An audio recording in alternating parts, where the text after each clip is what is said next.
เอาน้องพี่น้องสบายดี สบายดีสร้างซึ่งทั้งสร้างเพิ่นกา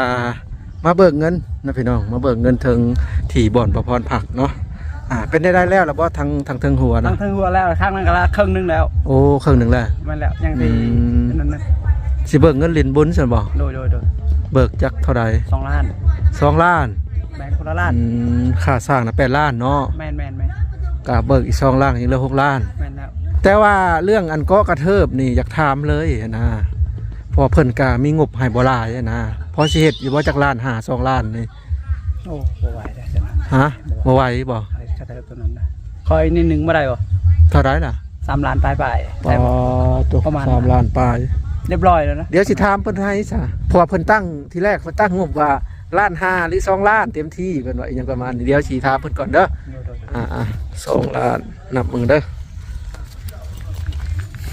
ก็ได้มีแต่ว่าขอยสิลองถามเพิ่น2 3 4 5 6 7 8 9 10นั่นแหละ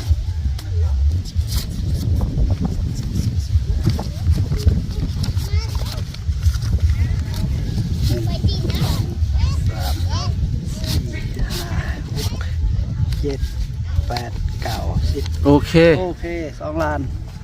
ยังเหลือ6 ล้านพี่น้องตัวที่เฮ็ดให้เนาะเอาแล้วพี่น้องกราบสบายดีและสวัสดีเด้อพ่อพี่น้องเนาะซึ่งสำหรับคลิปนี้บ่พรก็ได้มาอัปเดตบ้านครอบครัวน้องไก่ทองคือเก่าพี่น้องซึ่งเมื่อวานนี่บ่พรก็บ่ได้มาอัปเดตพี่น้องเนื่องจากว่าติดภารกิจเล็กน้อยเนาะซึ่งมาบัดนี้ก็โอ้เนาะพี่น้องเพิ่นกาได้แอมเนาะได้แอม2 ด้านแล้วเป็นทางด้านที่3ก็กำลังจะแอมอยู่เนาะกำลังใส่ไม้เส้นผาแล้วก็เพื่อจะขันหอกเนาะพี่น้องซึ่งบ่พรก็ห่างหายไป1 วันเต็มนะพี่น้องถือว่าสวยงามเลยทีเดียวเนาะตัวใส่ฟ้าไมเซล่าสั่งไมเซล่าพานัน130 แผ่นนะพี่น้องแต่บ่ฮู้ว่าสีพอหรือบ่ต้องเบิ่งก่อนเนาะบ่หลายกันเรือดำเล็กดำน้อยก็ยังดีเนาะพี่น้องถ้าบ่พอนี่ก็ต้องหมายถึงว่าต้องมีที่ซื้อในห้างเพิ่นมาส่งโอ้สวยงามนะพี่น้องเพิ่นก็ใส่ขอบแล้วเด้เนาะบัวพาเนาะ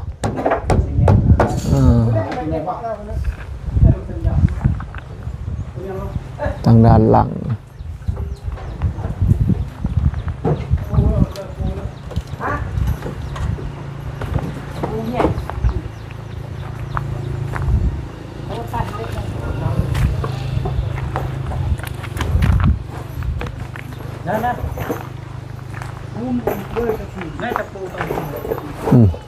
ด้านนี้เพิ่นก็ได้แอมใกล้สิแล้วแล้วด้านนี้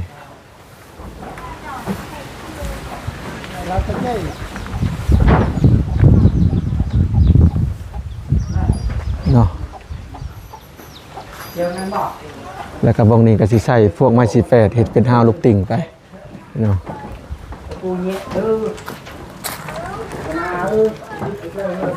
ตะปูแงะตะปูเบิดแล้วเนาะ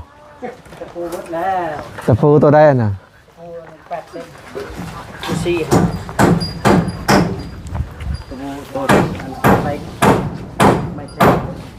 ตะปู8 เซนตะปู8เนาะเอาลังหนึ่งบ่เก็บหนึ่งเดี๋ยวให้อันนั้นน่ะแรงบ่แรงไปซื้อเดี๋ยวสิเอาเงินให้ตะปูแงะตะปูเบิดพัดโทรศัพท์เป็นแรงอยู่นะครับเอาน้องพี่น้องตอนนี้ก็ทางสร้างเพิ่นกำลังจะขันห้องเนาะเพิ่นกำลังจะขันห้องพี่น้องก็คืออันนี้นะพี่น้องก็คือเฮ็ดเป็น2 ห้องเนาะก็คือประตูนี่ที่แรกว่าพอดว่าสิใช้ทางด้านนี้แต่ว่าทางผู้ใหญ่ใจดีเพิ่นแนะนำมาก็ถือว่าเป็นการดีเลยเนาะแนะนำมาได้เป็นการดีเลยก็คือประตูใหญ่น่ะสิเฮ็ดอันอีกันนะพี่น้องไปถึงว่าเฮ็ดอยู่บนหันประตูที่2ก็อยู่บนหันนะ ประตูนี่สิอยู่ใกล้เคียงกันเพราะว่าเพิ่นว่าคนเฮานอนน่ะจะติดปล่องเอี่ยมมันเย็นถูกต้องนะพี่น้องเวลาเข้าไปแล้วจะบ่ตามมันเตียงนอนหรือว่าบนนอนมันอยู่ทรงนี่เนาะอันนี้ก็สิได้แอมและอันนี้ก็สิใส่เป็นบางทีก็สิเอาไม้48นะพี่น้องเอาไม้48เป็นฮาวไปตามแบบแต่ตัวนี้ก็เกาะกระเทิบออกมาเนาะเกาะกระเทิบออกมาก็เพิ่นแล้วตัวนี้เพิ่นก็ต่อนะพี่น้องก็ในต้นคลิปเพิ่นก็ว่าโอ้เพิ่นจะขอน้ำ3ล้านมากกว่าเนาะเฮ็ดก็ออกมาใน3เมตรแล้วก็ใส่ไม้48นั่นแหละไม้48สิดีกว่าลูกติ่งในตามที่ผมคิดเนาะอ้อมมานี่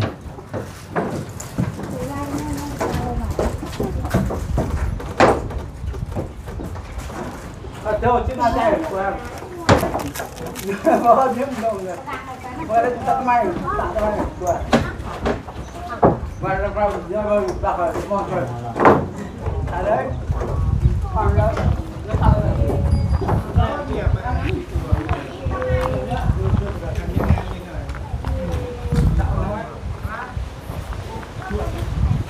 แล้วก็มี FC แนะนำมาเนาะว่าบ่อยากให้เพิ่น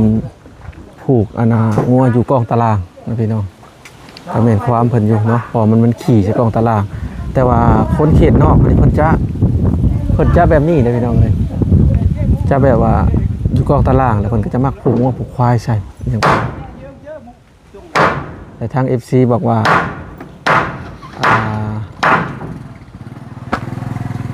ให้เฮ็ดคอกอีกต่างหากเนาะเดี๋ยวสิน้องแนะนำเพิ่นเบิ่งก่อนสิเฮ็ดบ่อคอกเฮ็ดคอกแล้วก็ให้ผูกงัวต่างหาก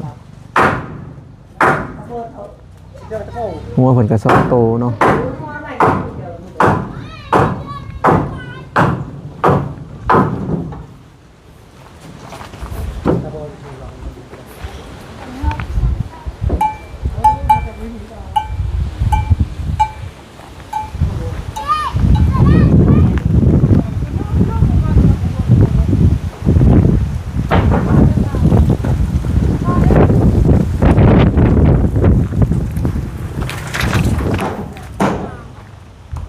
แต่บ่ฮู้ว่าไม้48สิพอบ่นะพี่น้อง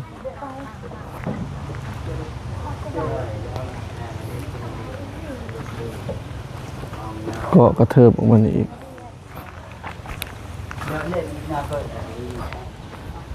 เอาเดี๋ยวแวะมาเบิ่งสวนที่2ของเพิ่นก่อนนะพี่น้อง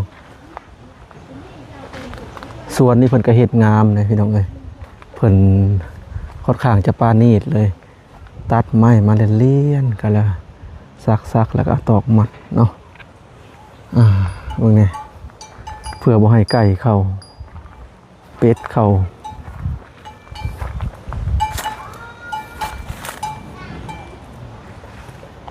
แต่ว่าเพิ่นบ่มีให้บ่มีนาแบบนี้นะ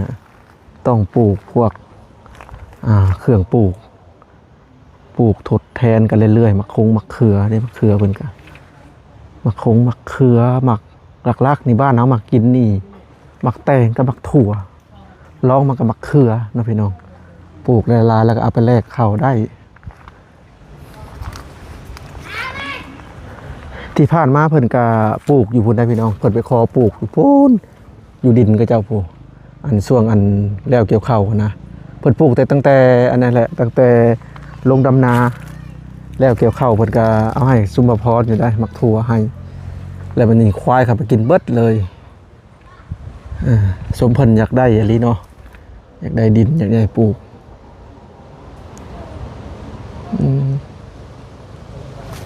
เดี๋ยวสิพาไปเบิ่งสวนตัวนั้นต่อนะพี่น้องสวนตัวนั้นก็พักพอได้กินเลยเด้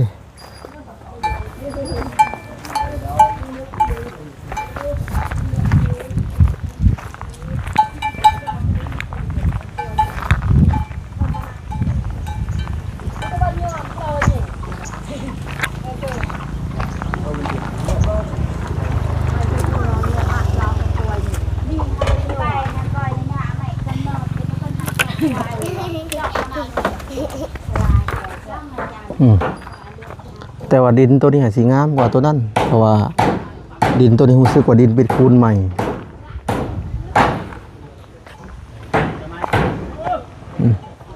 ส่วนทางด้านหน้าดินตัวนี้ดินก็คูน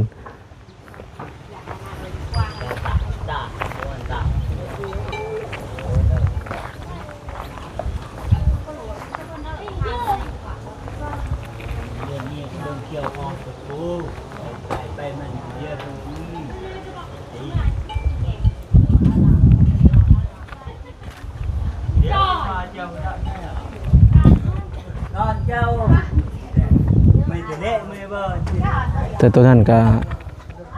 ยังสังกะสีนะพี่น้องสังกะสี2แผ่นว่าสิซื้อมาได้ก็ลืมเรื่อยๆเนาะเดี๋ยวมื้อหน้าพี่น้องเอ้ยนี่เด้เพิ่นจะนิยมปลูกมักถั่วเป็นหลักงามอยู่บนนี้หอมบัวแล้วก็มักคันสม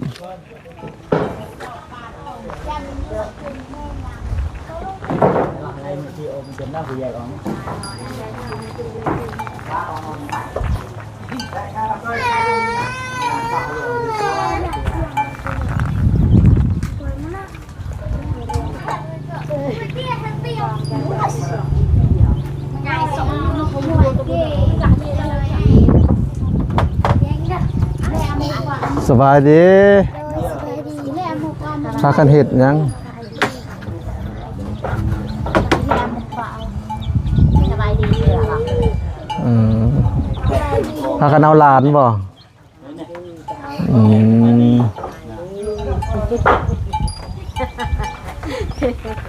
สบายดีเด้อเพื่อนทุกคู่ทุกคนสบายดี Nước hoa cà dẻ สบายดีเด้อ พากันเห็ดยัง Tôi chăng ngờ mà เอาหลานบ่ หน่อย ตีอติ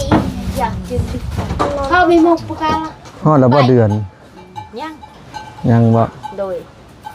Nhằm họ được Họ được giác khao là những ọt ao ผู้หญิงหรือผู้ชาย ผู้ชายโอ้ยผู้ชายเละหล่อเบิ่งเนี่ยเอกช่องเจ็ดเลย คือพ่อ ใหญ่ บ่ เด้อวันนี้กับผู้บ่าวให้ผู้สาวเต็มเลย หนาก็หนาพอหมด อันนี้ได้ โดย อืม แม่นเลย คือพ่อเนาะ โดย เฮ้ยหันนำพ่อกับว่าวผู้สาวเป็นเนาะลมผู้สาวปุ๊บ พอเลย ลมผู้สาวสี่ห้าคนยังได้เนาะ ดัง ดังโด่งดีเนาะ เออ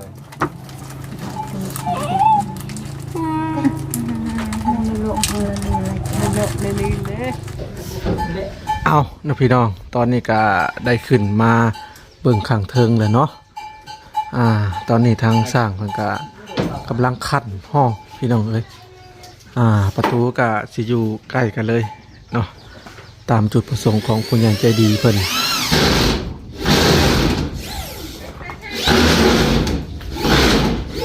ประตู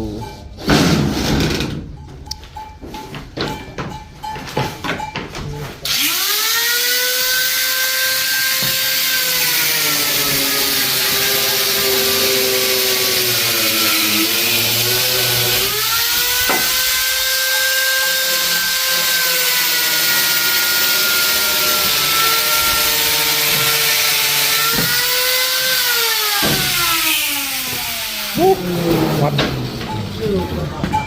สบายดีน้องพร สบายดี บ่ได้ไปเรียนหนังสือบ่มื้อนี้ ไอ้เหี้ย ไปเรียน โดย เพิ่นเลิกแล้ว โดย อ๋อ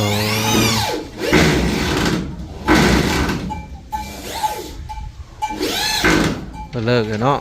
โดย ได้โตจังแล้วเดี๋ยวนี้ ในปกติไทยว่ายมั่ว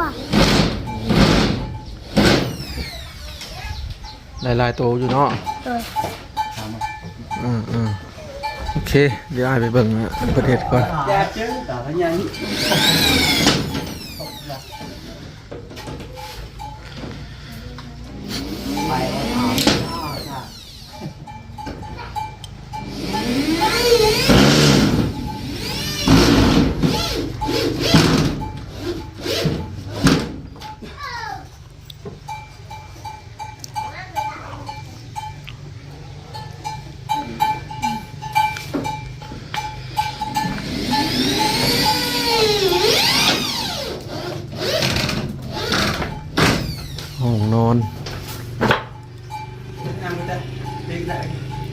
tidak.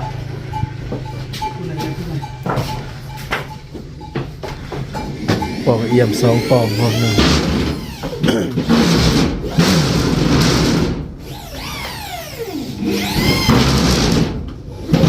วนกับสินอนบงนอนไปบงเอี่ยมทางเข้ากับสิอยู่บนนี้นะพี่น้อง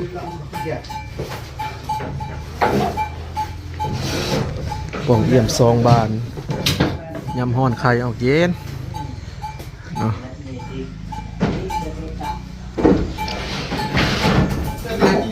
Mati mati. Mati mati apa sukanya? Siap. Nih. Sudah kita tunggu dulu untuk makan. Siap mana? Ồ, rất là đẹp, ta thu đây. Không được phù cái chắc.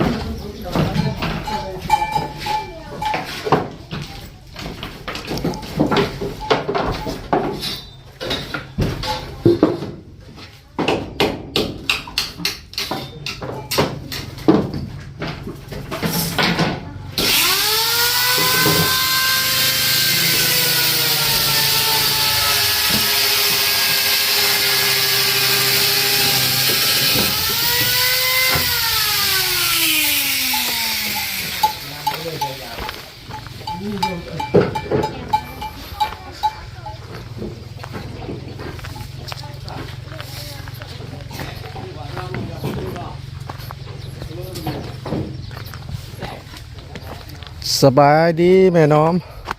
สบายดี ไปได้เก็บขี้เหนียวจากพักบ่คือบ่งามปานใด อยากงานตอนนี้ บ่มีปุ๋ยใส่บ่อ๋อบ่ได้ใส่ปุ๋ยใส่พุ่นเนาะ เลย มันคอยพุ่น พักกินเองต้องใส่พุ่นนั่นแหละฮดทุกแรงบ่หรือว่าตอนเช้าฮด โคตรมืดตอนเช้าก็โคตรตอนแรงก็โคตร อ๋อ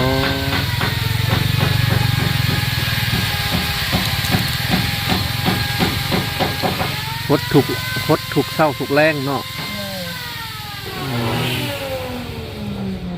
แม่นแล้วเพื่อให้มันสมซื่นตลอดพวกผักพวกพืชเนี่ยเนาะต้นกล้วยเพิ่นกระติดแล้วพี่น้องแม่นแหละปลูกต้นกล้วยไปสิแหละคักมาแล้วมันแตกกระบังที่ผุ่นบังยัง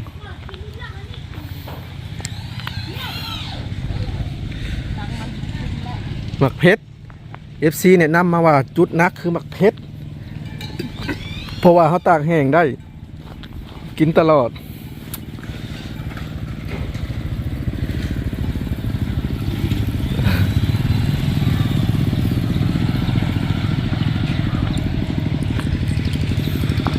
หมักเพชรนี่สำคัญปลูกหลายๆหมักเพชรหมักถั่วหมักแตง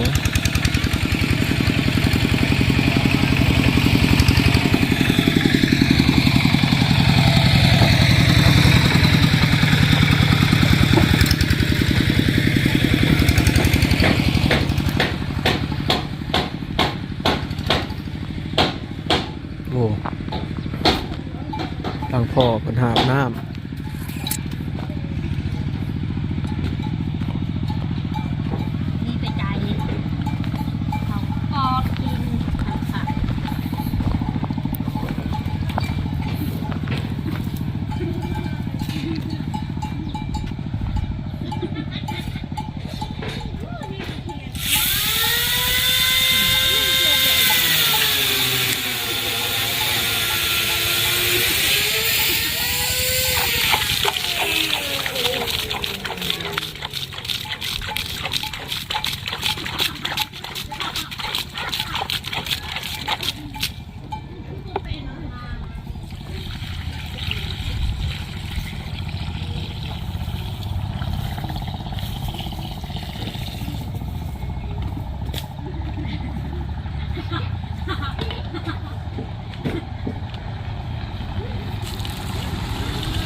คือบ่ใส่อันนั้นเนาะเด้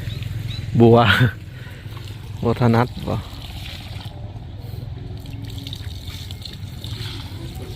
เพิ่นก็มีอยู่บัวพี่น้องเอ้ย ใช่